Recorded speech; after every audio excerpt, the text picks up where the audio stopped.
तो चलिए, विधानसभा चुनाव को देखते हुए जदयू ने अपने प्रदेश कमेटी को फिर से पुनर्गठित किया है और नए टीम का ऐलान कर दिया है। इस बार न केवल जातीय समीकरण को साधने पर जोर दिया गया है, बल्कि अति पिछड़े जातियों पर फोकस करते हुए लौकुश समीकरण को ताकत को बढ़ा दी गई है।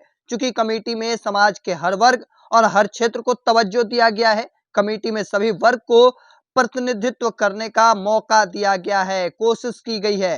साथ ही सभी वर्गों को प्रदर्शन क्षमता के आधार पर बनाकर ठोक बजाकर नेताओं को इसमें शामिल किया गया। हालांकि इस बार प्रदेश कमेटी का आकार काफी छोटा किया गया है। जदयू की नई कमेटी पिछले कमेटी से काफी छोटी की गई है। पिछली कमेटी में जहां अध्यक्ष समेत 252 लोग शामिल थे, हालांकि इस नई कमेटी में केवल 116 पदाधिकारी शामिल किए गए हैं। पिछली कमेटी में 136 लोग, इस कमेटी से कम है। पिछली कमेटी में 20 उपाध्यक्ष थे, इसमें 10 शामिल किए गए हैं, जबकि 105 की जगह 49 महासचिव और 114 सचिव की जगह केवल 46 इस बार जिम्मेदारी दी गई है। देखिए, लिस्ट जो है वह निकलकर सामने आ चुकी है। प्रवक्ताओं की संख्या कम करके 11 की जगह 9 कर दी गई। हालांकि चुनावी वर्ष से किसी तरह की कोई नाराजगी न रह जाए, इसका भी ध्यान रखा गया है। चूंकि जातीय समीकरण को साधने की कोशिश की गई है, एक तरीके से अति पिछड़ों का जलवा जो है वह भी देखने को मिला है और इनके ऊपर जो जिम्मेदारी दी गई है, चूंकि लौकुश जो वोट है वह किस तरीके से साधे रखना है, इसका पूरा ख्याल रखा गया है। चूंकि जनता दल यूनाइटेड की नई कमेटी में 116 लोगों में 26 कुर्मी है, जबकि 10 कोयरी जाति के लोगों को शामिल किया गया है। तो वहीं अति पिछड़ी जाति के 19 लोगों को इसमें स्थान दिया गया। 10 दलित, 10 वैश्य और 10 यादव भी शामिल किए गए हैं। वहीं बात स्वर्ण जातियों की करें तो 9 राजपूत, 8 अल्पसंख्यक, 7 भूमिहार और 4 ब्राह्मण को जगह दी गई है। तो देखिए, एक नाते से पूरी कमेटी को संतुलित और समाज के सभी वर्गों को प्रतिनिधित्व करने का मौका दिया गया है। कमेटी में देखकर इस बात से स्पष्ट है कि पार्टी ने अगले विधानसभा चुनाव को ध्यान में रखकर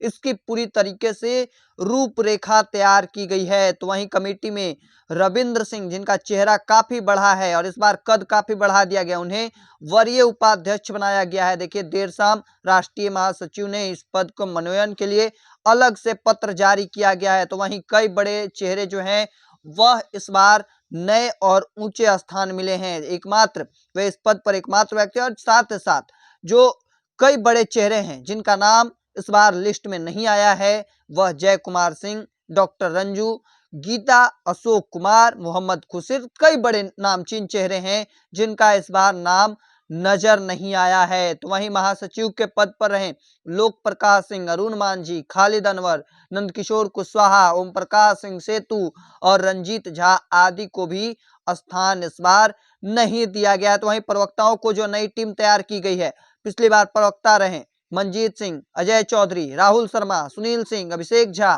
की नई टीम में जगह नहीं मिली है। तो कई लोगों को जो बड़ी जिम्मेदारी मिल सकती है, तो वहीं कई बड़े नामचीन चेहरे इस बार की लिस्ट में गायब दिखे हैं। वहीं हाल में रुपौली विधानसभा सीट से उपचुनाव में प्रत्याशी रहे कलाधर मंडल को सीधे उपाध्यक्ष बनाया गया है। तो देखिए, एक तरीके से मुख्यमंत्री नीतीश कुमार की पार्टी जनता दल यूनाइटेड जो 2025 को ध्यान में रखकर, चूंकि आने वाले समय में बिहार विधानसभा का चुनाव होना है और उसे किस तरीके से साधे रखना है, लौकुश समीकरण को, उसे पूरा तरीके से देखा गया है। जहां तक स्वर्ण जातियों को लेकर बात रही, स्वर्ण जातियों का भी एक तरीके से दबदबा जो है वह एक बार फिर से देखने को मिला है। 9 राजपूत शामिल किए गए हैं, 7 भूमिहार शामिल किए गए हैं, 4 ब्राह्मण शामिल किए गए हैं, 1 कायस्थ और 1 बंगाली को भी इस कमेटी में जगह दिया गया है। तो कहीं ना कहीं एक समीकरण जो है वह साधे रखने की कोशिश जो है वह पूरे तरीके से की गई है जनता दल यूनाइटेड की ओर से। हालांकि जिस तरीके से 10 दलित, 10 वैश्य, 10 यादव, इनकी भी दबदबा जो है वह देखने को मिली है। अति पिछड़ी जाति के 19 लोगों को इसमें स्थान दिया गया है, जबकि जो सबसे मजबूत वोट बैंक जो साधने का कोशिश किया गया है वह 26 कुर्मी है, जबकि 10 कोयरी समाज के लोगों को जगह दिया गया और ऐसे में कई बड़े चेहरे को भी साधने की कोशिश की गई। हालांकि देखना होगा आने वाले समय में, चुनाव है, किस तरीके से आगे क्या कुछ निकल कर सामने आता है। वहीं कई बड़ी चेहरे जो पूर्व सांसद महाबली सिंह, पूर्व मंत्री मुनेश्वर चौधरी और अजीत चौधरी को उपाध्यक्ष की जिम्मेवारी सौंपी गई है पार्टी की ओर से। अब देखना होगा इन्हें किस तरीके से निर्वहन किया जाता है, तब तक के तमाम हर अपडेट को देखते रहने के लिए द इंडिया टॉप देखते रहें। धन्यवाद।